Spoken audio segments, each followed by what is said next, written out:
श्री सद्गुरु साईनाथ महाराज की जय। श्री साई सच्चरित अध्याय 34। उदी की महत्ता, डॉक्टर का भतीजा, डॉक्टर पिल्ले, श्यामा की बयाहू, ईरानी कन्या, हरदा के महानुभाव, बम्बई की महिला की प्रसव पीड़ा। इस अध्याय में उदी की महत्ता क्रमबद्ध है तथा उन घटनाओं का भी उल्लेख किया गया है जिनमें उसका उपयोग बहुत ही प्रभावकारी सिद्ध हुआ। डॉक्टर का भतीजा। नासिक जिले के मालेगांव में एक डॉक्टर रहते थे। उनका भतीजा एक असाध्य रोग से पीड़ित था। उन्होंने तथा उनके सभी डॉक्टर मित्रों ने समस्त उपचार किए, यहाँ तक कि उसकी शल्य चिकित्सा भी कराई, फिर भी बालक को कोई लाभ ना पहुंचा। उसके कष्टों का पारावार ना था। मित्र और संबंधियों ने बालक के माता पिता को दैविक उपचार करने का परामर्श देकर श्री साईं बाबा की शरण में जाने को कहा, जो अपने दुष्ट मात्र से असाध्य रोग साध्य करने के लिए प्रसिद्ध हैं। अतः माता पिता बालक को साथ लेकर शिरडी आए। उन्होंने बाबा को साष्टांग प्रणाम कर श्री चरणों में बालक को डाल दिया और बड़ी नम्रता तथा आदरपूर्वक विनती की कि प्रभु, हम लोगों पर दया करो।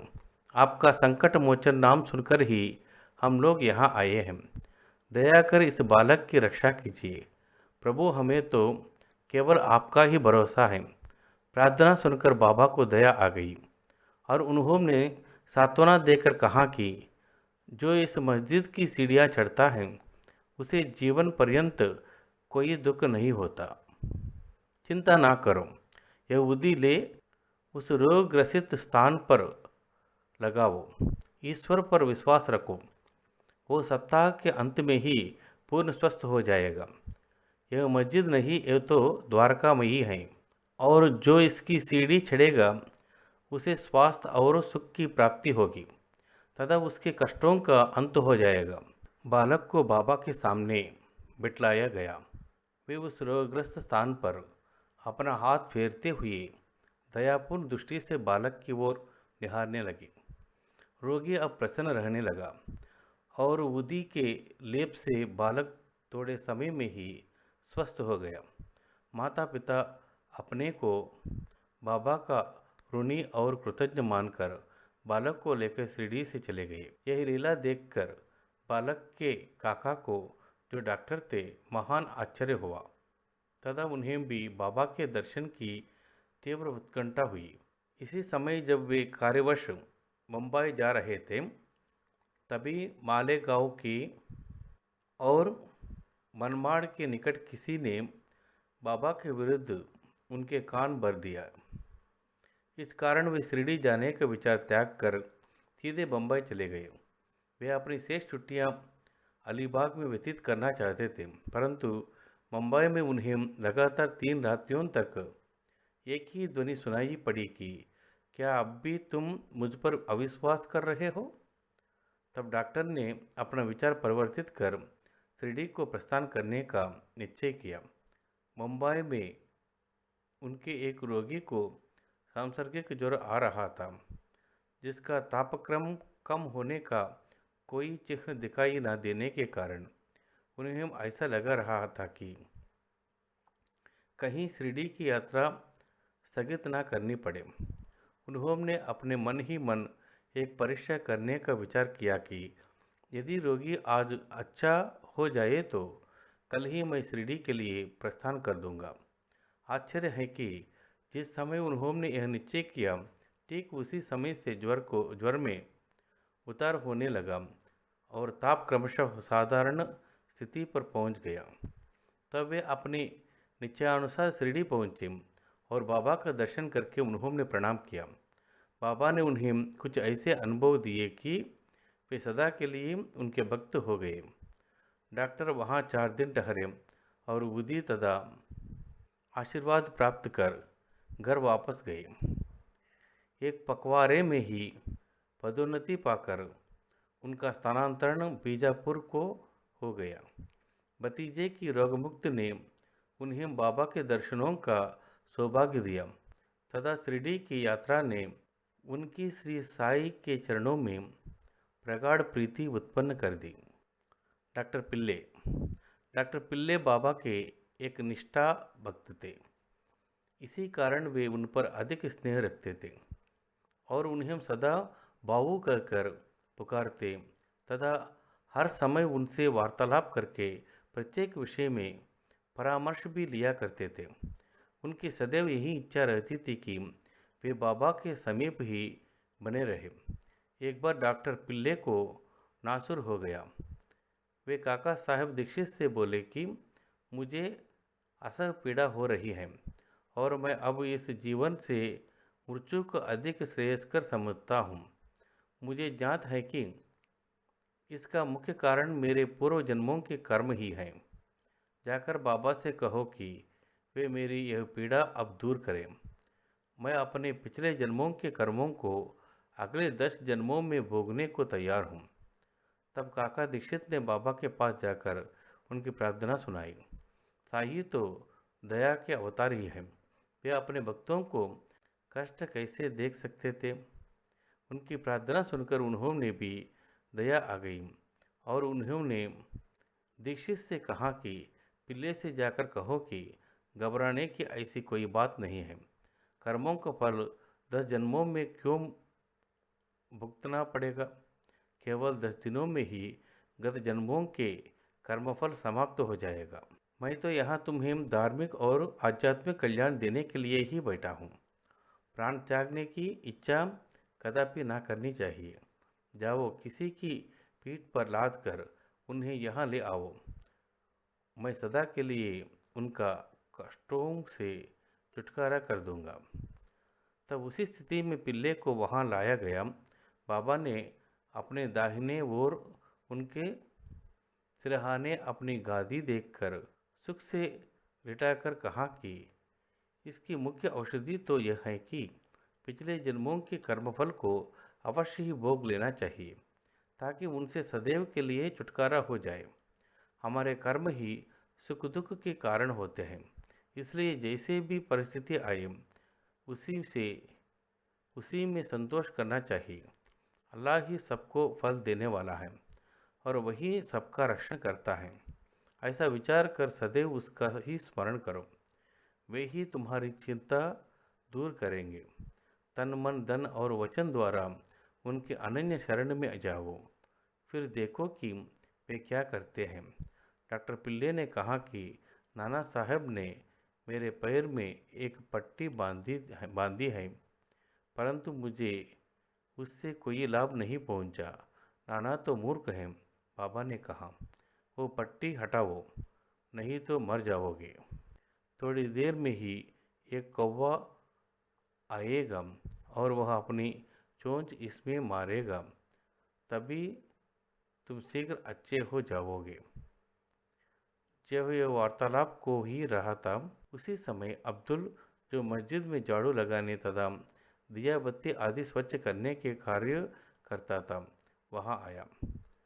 जब वह दिया बत्ती स्वच्छ कर रहा था तो अचानक ही उसका पैर डॉक्टर पिल्ले के नासूर वाले पर पड़ा।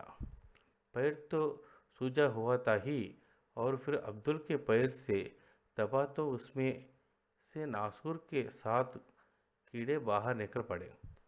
कष्ट असहनीय हो गया और डॉक्टर पिल्ले उच्च स्वर में चिल्ला पड़े, किंतु कुछ काल के ही पश्चात वे शांत होकर गीत गाने लगे। तब बाबा ने कहा, देखो बाऊ, अब अच्छा हो गया और गाना गा रहा है। गाने के बोलते, करम कर मेरे हाल पर तू करीम, तेरा नाम रहमान है और रहीम, तू ही दोनों आलम का सुल्तान है, जहाँ में नुमाइयाँ तेरी शान है, फना होने वाला है सब कारोबार, रहे नूर तेरा सदा आशिकार, तू आशिक का हरदम मददगार है। फिर डॉक्टर पिल्ले ने पूछा कि वो कौवा अब आएगा और चोंच कब और चोंच मारेगा? बाबा ने कहा, अरे क्या तुमने कौवे को नहीं देखा? अब वह नहीं आएगा। अब्दुल, जिसने तुम्हारा पैर दबाया वही कौवा था। उसने चोंच मारकर नासुर को हटा दिया। वह अब पुनः क्यों आएगा? अब आकर वाड़े में विश्राम करो, तुम शीघ्र ही स्वस्थ हो जाओगे। उदी लगाने और पानी के संग पीने से बिना किसी औषध या चिकित्सा के वे 10 दोनों में ही निरोग हो गई, जैसे कि बाबा ने उनसे कहा था। श्यामा के छोटे भाई की पत्नी बयाहू। सावली विहीर के समीप श्यामा के छोटे भाई बापाजी रहते थे। एक बार उनकी पत्नी को गिल्टियों वाला प्लेग हो गया। उसे ज्वर हो आया और उसकी जांच में प्लेग की 2 गोलियां निकल आई। बापाजी दौड़कर श्यामा के पास आए और सहायता के लिए चलने को कहा। श्यामा भयभीत हो उठे।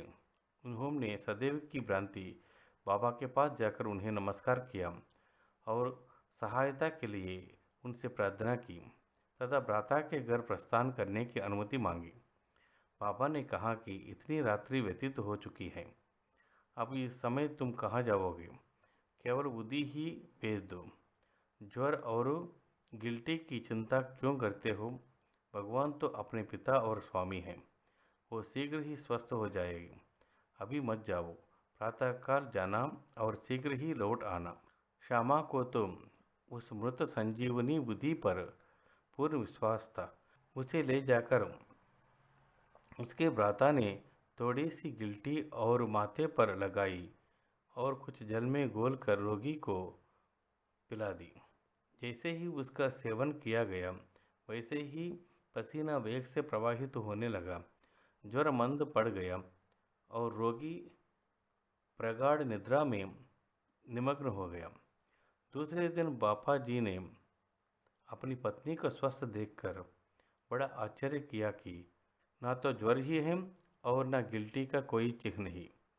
दूसरे दिन जब श्यामा बाबा की अनुज्ञा प्राप्त कर वहां पहुंचे तो अपने भाई की स्त्री को चाय बनाते देखकर उन्हें बड़ा आश्चर्य हुआ। अपने भाई से पूछताछ करने पर उन्होंने पता चला कि बाबा की बुद्धि ने एक रात्रि में ही रोग को समूल नष्ट कर दिया है। तब श्यामा को बाबा के शब्दों का मर्म समझ में आया कि प्रातःकाल जाओ और शीघ्र लौटकर आओ। चाय पीकर श्यामा लौट आया और बाबा को प्रणाम करने के पश्चात कहने लगा कि देवा, यह तुम्हारा क्या नाटक है? पहले बवंडर उठाकर हमें अशांत कर देते हो, फिर हमारी शीघ्र सहायता कर सब ठीक ठाक कर देते हो। बाबा ने उत्तर दिया कि तुम्हें ज्ञात होगा कि कर्मपद अति रहस्यपूर्ण है। यद्यपि मैं कुछ भी नहीं करता, फिर भी लोग मुझे ही कर्म के लिए दोषी ठहराते हैं। मैं तो एक दर्शक मात्र ही हूँ। केवल ईश्वर ही एक सत्ताधारी और प्रेरणा देने वाले हैं। वे ही परम दयालु हैं। मैं ना तो ईश्वर हूँ और न मालिक, केवल उनका एक आज्ञाकारी सेवक ही हूँ और सदैव उनका स्मरण किया करता हूँ। जो निराभिमान होकर अपने को कृतज्ञ समझकर उन पर पूर्ण विश्वास करेगा, उसके कष्ट दूर हो जाएंगे और उसे मुक्ति की प्राप्ति होगी। ईरानी कन्या। अब एक ईरानी भद्र पुरुष का अनुभव पढ़िए। उनकी छोटी कन्या घंटे घंटे पर मूर्छित हो जाया करती थी। जब दोहरा पड़ता तब उसमें बोलने की भी शक्ति शेष न रह जाती थी। उसके दांत बैठ जाते थे, उसके हाथ पैर हिंड जाते और बेहोश होकर भूमि पर गिर पड़ती थी। जब नाना प्रकार के उपचार से भी उसे कोई लाभ ना हुआ, तब कुछ लोगों ने इस ईरानी से बाबा की बुद्धि की बहुत प्रशंसा की और कहा कि वह वलेपाल में काका साहब दीक्षित के पास से ही प्राप्त हो सकती है। तब ईरानी महाशय ने वहाँ से बुद्धि लाकर जल में घोलकर अपनी बेटी को पिलाया। प्रारंभ में जो दौरे 1 घंटे के अंतर से आया करते थे। बाद में वे 7 घंटे के अंतर से आए और कुछ दिनों के पश्चात तो वो पूर्ण स्वस्थ हो गई। हरदा के महानुभव। हरदा के एक महानुभव पथरी रोग से ग्रस्त थे। यह पथरी केवल शल्य चिकित्सा द्वारा ही निकाली जा सकती थी। लोगों ने भी उन्हें ऐसा करने का परामर्श दिया।